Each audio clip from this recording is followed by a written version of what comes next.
ඔයාට ළඟදින්දල හැමදේම අමුතුයි වගේ දැන්නවද? කලින් ළඟෙන් හිටපු මිනිස්සු දැන් ඉමෝෂන්ලි ඈත් වෙලා වගේ කොච්චර කට්ටිය එක්ක ඉන්නකොට වුණත් හිස් හැඟීමක් දැනෙන අවස්ථා කවුරුත් ආව හරියට තේරුම් ගන්නේ නෑ වගේ. ඔයා තුල සිද්ධ වෙන දේ කාටවත් තේරෙන්නේ නෑ කියලා. එහෙනම් මේක හම්බයක් නෙවෙයි. මොකද ගොඩක් වෙලාවට යුනිවර්ස් එක ඔයාගේ ජීවිතය සම්පූර්ණයෙන් වෙනස් කරන්න කලින් මුලින්ම ඔයාගේ අනාගත වර්ෂන් එකට ගැලපෙන්නේ නැති ඔයාගේ පරණ වර්ෂන් එක අයින් කරලා දානවා. මේක තමයි ඔයාගේ ආත්මය අවදි වෙන මොහොත. කවුරුත් හරියට නොදැක්කත් කවුරුත් තේරුම් නොගත්තත් ඔයා ඇතුලේ මේ දවස්වල ලොකු වෙනසක් වෙමින් තියෙන්නේ. මොකද කලින් ඔයාට සාමාන්‍ය විදිහට දැනුණු දේවල් දැන් හිස් වගේ දැනෙනවා. කලින් කතා බහ කරපු මිනිස්සු දැන් දුරයි වගේ දැනෙනවා. කලින් ඉවසන් හිටපු දේවල් දැන් ඔයාගේ ආත්මයට බරයි වගේ දැනෙනවා. ඔයාට ඒව ඒ විදිහට දැනෙන්නේ ඔයාගේ ආත්මය අවදි වෙමින් තියෙන නිසා.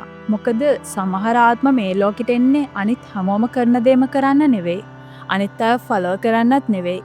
තමන්ගෙම ලයිට් එක හොයාගෙන තමන්ගෙම පාත් එකක් හදාගන්න. හැබැයි ඒ ජර්නි එකේ අමාරුම පාර්ට් එක තමයි ඔයා ඔයාගේ පරණ වර්ෂන් එකෙන් ඈත් වෙන එක. මොකද growth එක කියන්නේ හැම වෙලේම ලස්සන හැඟීමක් නෙවෙයි. සමහර වෙලාවට growth එක සැනසීමක් වෙන්න කලින් ඒක තනිකමක්, ව්‍යාකූල තත්ත්වයක්, හුදකලාවක්, හැඟීම්වල වෙහෙසක් විදිහට දැනෙන්න පුළුවන්. ඔයා සර්වයිව් වුණ සටන් සාමාන්‍ය දේවල් නෙවෙයි.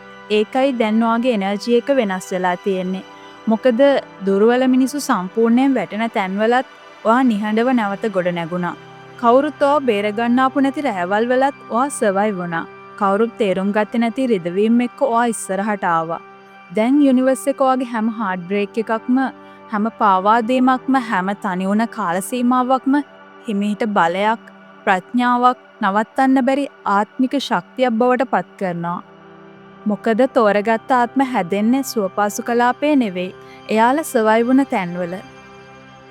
ඔයා හැමෝටම ඔයාව ඕන හැම වෙලාවෙම එයාලා ළඟින් හිටියා. හැමෝමම තේරුම් ගන්න උත්සාහ කළා. කවුරු ඔයාව රිද්දුවත් එයාලට සමාව දුන්නා. කවුරුත් ඔයා දෙන එනර්ජි එක නැවත දුන්නේ නැතත් ඔයා හොඳ එනර්ජි එකක් එයාලට දුන්නා. හැබැයි එහෙම දෙන ආත්මවලටත් මහන්සියක් දැනනවා.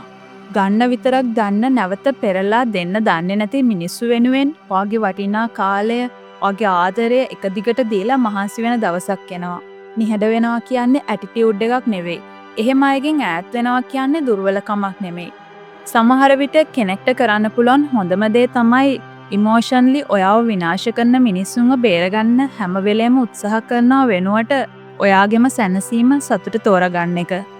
මොකද ඕනම කෙනෙක් එක දිගටම තමන්ව අගෞරවයට පත් කරන පරිසරයන් වල දිගටම හිටියොත් ඒ ආත්මයට ටිකෙන් ටික තමන්ගේ වටිනාකම අමතක වෙන්න පටන් ගන්නවා. ඔයා මේ තරම් හැඟීම් එක්ක සටන් කරලා, මේ තරම් ජීවිතේ කලකිරණ අවස්ථාවලටත් මුහුණ දීලා, මේ තරම් තනිවීම ජීවිතේ අත්විඳලා තාමත් මේ ගමන යනවනම් ඒක සාමාන්‍ය ශක්තියක් නෙවෙයි.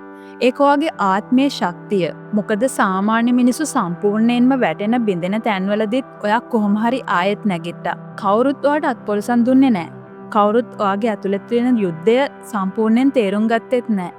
හැබැයි ජීවිතය කීපාරක් ඔයාව වටන්න උත්සාහ කළත් ඔයා ඇතුළේ තිබුණු ශක්තිය, ඔයාගේ ආත්මයේ ට්‍රූ පවර් එක ඔයාගේ ජීවිතය අතහරින එක නැවැත්තුවා.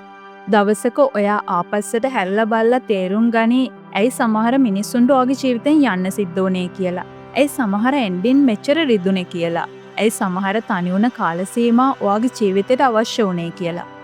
මොකද ඔයාගේ ඕල්ඩ් වර්ෂන් එක බිඳලා දාපු හැම පේන් එකක්ම ශක්තිමත්, ප්‍රඥාවන්ත, සාමකාමී, ආධ්‍යාත්මිකව අවදි වුණ වර්ෂන් එකක් හදමින් හිටියා. සහ ලෝකයේ හිතුවේ ඔයා කඩා වැටිලා බිඳිලා කියලා. ඒත් ඇත්තටම ඔයා හිටියේ නිහඬවම ඔයාව, ඔයාගේ ආත්මය හොයන ගමන්, මතක් කරන ගමන්. මොකද මේ ආධ්‍යාත්මිකව තෝරගත්ත ආත්ම වර්ධනය වෙන විදිහ වෙනස්. හීල් වෙන විදිහ වෙනස්. ඒකයි ඔයාගේ ගමන සාමාන්‍ය ගමනක් යන සාමාන්‍ය මනසකින් හිතන බලන මිනිස්සුන්ට සම්පූර්ණයෙන් තේරුම් ගන්න බැරි. මොකද එයාලා දකින්නේ එයාලට එළියෙන් පේන ඔයාගේ නිහඬවීම විතරයි. ඔයාගේ ආත්මය සර්වයිව් වුණ පේන්නේ නැති සටන් කවුරුත් දන්නේ නැහැ. ඒ නිසා මේ වෙලාවේ ඔයාට හැමදේම පැහැදිලි නෑ වගේ පේන්න පුළුවන්. ජීවිතය හරිම හිමින් යන්නේ වගේ දැනෙන්න පුළුවන්. සමහර මිනිස්සු ආව අවතක්සේරු කරන්නත් පුළුවන්. වරදව වටහා ගන්නත් පුළුවන්. හැබැයි ඔයා විශ්වාස කරන්න මේ ගමන. මොකද ලෝකයා අවසානය දකින ශක්තිමත් පරිවර්තනය මුලින්ම පටන් ගන්න නිහඬවම ඔයාගේ තුල. මේ වෙලාවේ කවුරුත් ඔයාගේ වර්ධනය නෝටිස් කරන්නේ නැති වෙන්න පුළුවන්. කවුරුත් ඔයා හීල් වෙන විදිය දකින්නේ නැති වෙන්න පුළුවන්. කාටවත් ඔයාගේ දැක්ම තේරෙන්නේ නැති වෙන්නත් පුළුවන්. හැබැයි දවසක ඔයා නිහඬව හදපු කොන්ෆිඩන්ස් එක, සැනසීම, ප්‍රඥාව, එනර්ජි එක, පවර් එක ලෝකෙට ඉග්නෝර් කරන්න බැරි වෙයි. මොකද යුනිවර්ස් එක ගොඩ් සමහර ආත්ම හුදකලා කරනවා එයාලව උසස් කරන්න කලින්. ඒ නිසා තවත් ඔයාව සැක් කරන්න එපා. තවත් ඔයාව කුඩා කරන්න එපා. තවත් ඔයාගේ පේන් එක තේරුමක් නැති දෙයක් කියලා හිතන්න එපා. මොකද හැම තනිවුණ රාත්‍රියක්ම, හැම පාවාදීමක්ම, හැම වේදනාවක්ම, ඔයා තනියම සර්වයිව් වුණ හැම කාල සීමාවක්ම ඔයාව සූදානම් කරනවා කිසිම දෙයකට නොසැලෙන ශක්තිමත් ආධ්‍යාත්මික අවදි වුණ තමන්ගේ වටිනාකම තේරුම් ගත්ත කෙනෙක් විදිහට. ඒ නිසා මතක තියාගන්න. ඔයා මෙච්චර දේවල් වලුත් පස්සේ තවම ඔයාගේ ගමන යනවනම් යුනිවර්ස් එක ගොඩ් ඔයා විශ්වාස කරන ඉහළ බලවේගයන් තවම ඔයාගේ කතාවෙන් අයින් වෙලා නැහැ. ඔයාව විශ්වාස කරන්න. ගොඩ් යුනිවර්ස් එක විශ්වාස කරන්න. ඔයාගේ ඉන්ටුයිෂන් එකට අවධානය දෙන්න.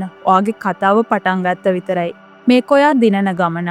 ඔයාගේ ආත්මයේ සත්‍යය අහන්න. ඔයාට ලියලා තියෙන ජීවිතේ ජීවත් වෙන්න. ඔයාම වෙන්න.